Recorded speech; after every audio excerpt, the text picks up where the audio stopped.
Hello friends, जय जगन्नाथ। आज आम बनवा जाए आंबुल, जोटा कि आपणकर 5 वर्ष पर्यंत आराम से रही पारिबो, किछि भी खराब हेबनी।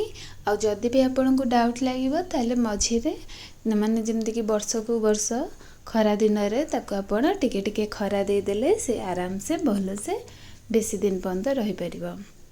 फास्ट आम आंबुल पई एठी कंचा आंब नै जाइछे। कंचा आंब को मुझे भल भाव धोई नहीं कि पोछिकी आणिकी रखी। तार एबे चोपा छड़े नवा आम तार ऊपर से जो डेम्फ लगी थाए सेटा को छड़े की पकई दबा। तापर तार चोपा गुड़ी को भल भाव पिल कर नवा। चोपा सह केबे आंबुल बनैबानी, चोपा को पिल करके आम आंबुल बनैबा। तो भल भाव धीरे धीरे तार सबुड़िक चोपा आम छड़े नवा। आंबुल बनवा बहुत ही इजी थाए, किसी भी रॉकेट साइंस नहीं। एथरे खाली शुणिले ये लगे जे केमिति बनाउथिबे कौन बनाउथिबे, किंतु एटा बहुत ही इजी रेसिपी, किसी भी असुविधा नहीं। एबे देखंतु तार चोपा छड़े सारा पर ताकू एमती लंबा लंबा करके हमें काटी दबा। तो देखिए काटिबे, ता भीतर जदी टाकुआर एटा बहुत टाण थिबो ताले आमे भल से देखिकी काटिया को पड़िबो, नले हाथ कटि जाई पारे। ता भीतर जो कोइली थिबो तार बंची थिबो जो सेटा को बाहर करि नबा छुरी द्वारा। तापर ताको भल भाबरे कट करि नबा। आपनक पाखरे जदी पनिकी अछि ताले पनिकी यूज करके ताको काटिले बहुत इजीली कटि जिवो। मो पाखरे पनिकी नथिला, सेते मो एठी छुरी यूज करके ताको काटि नउची। एई भली भाबरे सब गुडी का आंब आपन काटि नेबे। काटि सारला परे एबे ताको भल भाबरे धोई नबा। भल भाव धोई नेले आमर आंबुलटी जमारू भी कला पड़बनी। भल से देख धड़ा धड़ा ही आंबुल हम, जमारू कला पड़बनी। तो मन रखी था जितेबले आपड़ काटी सारे तापरे निश्चिंत ताकू भल भाव धोई नेबे। तापरे धोई सारा पर ताकू आमे अलगा पात्र को बाहर करि नबा। ताकू भल भाव धोई नबा, तापर ताकू अलगा पात्र को बाहर करि नबा।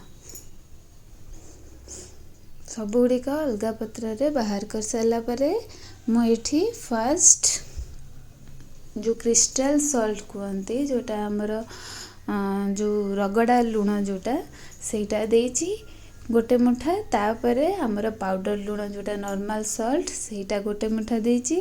तापर देखि ताकू भल भाव गोले नबा। हाथ लगेबा किछि भी दरकार नहीं, ताकू एमती हल्ले की गोले नबा। तापर ताकू गोटे दिन पूरा पर्यंत ताकू कवर करके सेमती रखी नबा।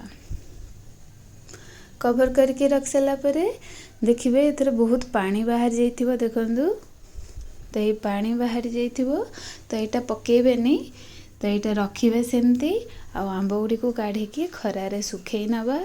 मुझे गोटे प्लास्टिक सीट नहीं, तो प्लास्टिक सीट उपरे गोटे गोटे करी आमे सुखेई नबा। आ से पानी तक ढांकी के रखी देथिबा। भल भाव गोटे गोटे करी पूरा लागी लागी करी सुखेबेनी, जमती छड़ा छड़ा करी सुखई देबे। एबे देखंतु आमर सबुजिक आंब आमे सुखई देले।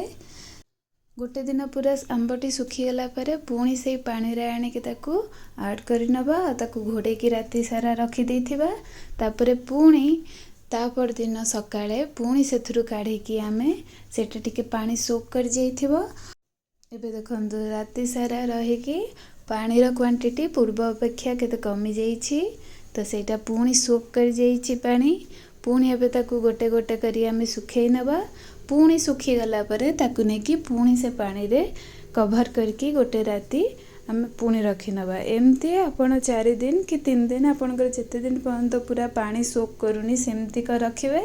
पुणी तापरे सुखीबा पई आंबुल 2 रु 3 दिन ताकू खरा दे देबे। तापरे हमर आंबुल रेडी हे जिवो। आ एटा जमारू भी खराब हेबनी। आ जेतेबेले आपनको डाउट लागिबो जे खराब हे आसुची सेतेबेले खरा टिके दे देबे। आज पे एतिकी। जदि मो वीडियोटी भल लगी थाए तेबे लाइक शेयर एंड सब्सक्राइब निश्चिंत करिवे।